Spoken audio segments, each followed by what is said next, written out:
It was something like a shaving cut, but it was no safety razor that caused it.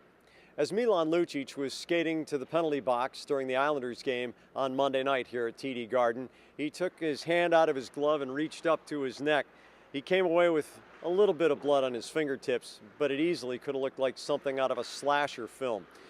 As Lucic was tumbling to the ice, the Islanders' Andrew McDonald inadvertently had his skate go across Lucic's throat, and he sliced through a layer of skin. Now, we all remember the grisly scene in 2008 when Florida's Richard Zednik had his carotid arteries severed, and he easily could have bled to death on the ice. While that is the most extreme example, it seems that these kinds of incidents are happening more and more in a game that is becoming faster and faster with players bigger and stronger.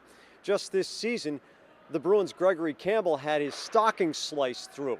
Now, it didn't get to his skin, but the trainers took him back into the dressing room just to make sure, because hockey skates are so sharp and they cut so cleanly that often players don't even discover that they've been cut until they notice the blood beginning to pool.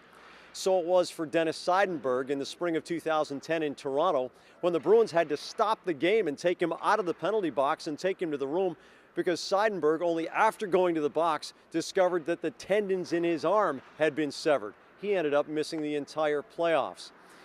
And so it was for Brendan Shanahan when he was a player, before he was the Senior Vice President of Hockey Operations and Player Safety at the NHL. Shanahan had it happen to him across his throat in a practice in Detroit. He didn't even realize he'd been cut until a player reacted strongly during a coach's chat, and then Shanahan got patched up. Well, we spoke to Shanahan on the phone on Tuesday, and he said that the NHL is actively working with suppliers of uniforms, with manufacturers of raw materials such as Kevlar, and with the players to come up with a material that is breathable, that won't itch, and that is a comfortable solution, something that will not cut on the throat, on the wrists, and on the legs. Most important, the players are going to have to want to wear this stuff. Well, even if that invention comes today, it'll be just in the nick of time.